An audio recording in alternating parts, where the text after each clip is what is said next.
Mahkamah Tinggi Johor Bahru menjatuhkan hukuman penjara 6 tahun berserta denda RM6,000 ke atas seorang kerani wanita susulan kesalahan memandu secara melulu hingga menyebabkan kematian 8 remaja berbasikal lajak 5 tahun lalu.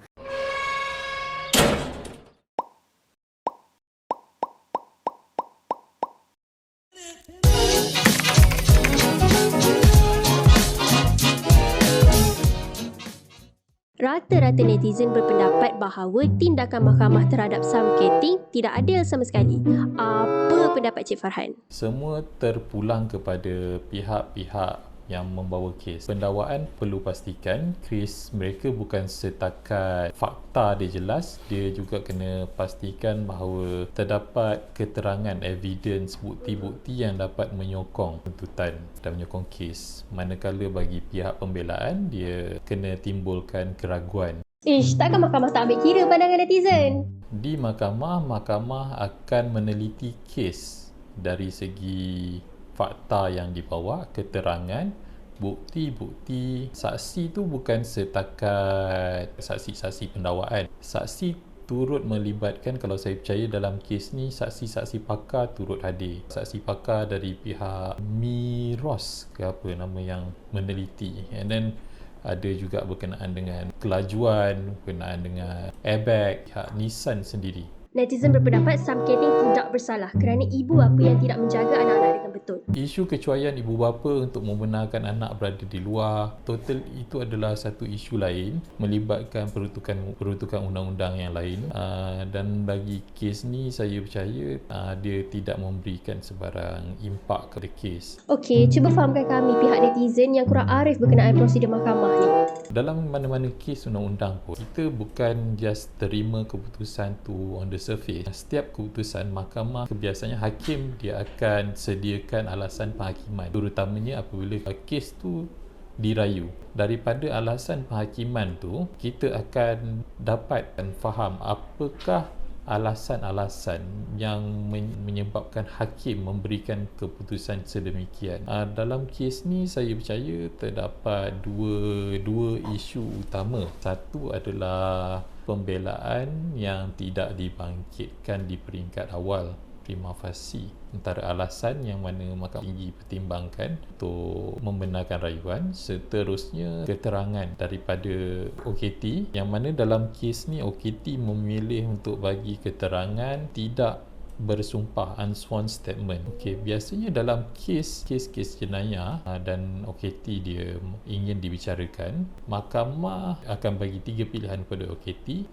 Pertama, untuk bagi keterangan bersumpah. Keterangan bersumpah, pihak pendakwaan ada peluang menyoal saksi. Bagi keterangan tidak bersumpah, pihak pendakwaan tidak berpeluang untuk memberikan soalan kepada saksi. Dan pilihan ketiga adalah untuk mendiamkan diri. Okey, dalam kes ni OKT dia sedap bagi nama OKT kan, sepatutnya Sam Keting kan.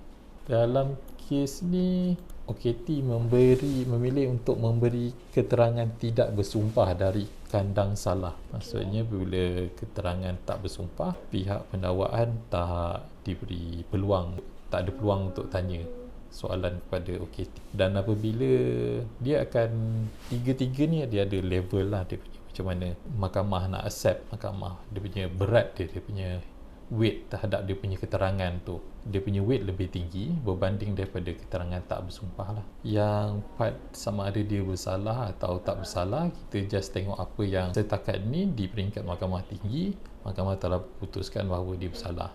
Di Mahkamah Magistrate dia tidak bersalah, dan kita akan tunggu macam mana keputusan mahkamah di peringkat Mahkamah Rayuan sekiranya mereka merayu. Tapi, kenapa netizen perlu terima keputusan yang berat sebelah ni sedangkan Sam Keting tidak memandu secara berbahaya?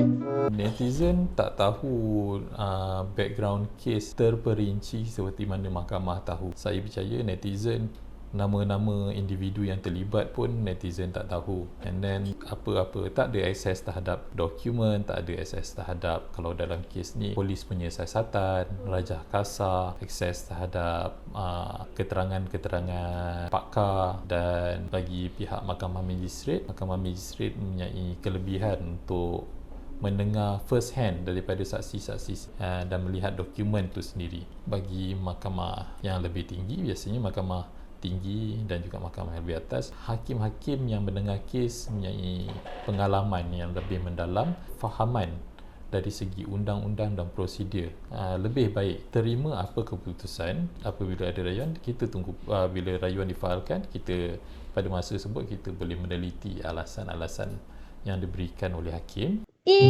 Apakah alasan mahkamah atas hukuman yang dijatuhkan ke atas Sam Keting? Yang so far yang saya faham setakat ni, dia lebih kepada isu first dari segi pembelaan yang baru dan juga lagi satu unsworn statement, keterangan yang tidak dibuat secara tidak bersumpah. Saya rasa itu lumrah untuk kita tak berpuas hati. Mereka masih mempunyai pilihan untuk merayu. Sekarang ni kita hanya ada brief alasan-alasan ringkas yang diberikan oleh mahkamah kenapa rayuan pihak pendakwaan dibenarkan.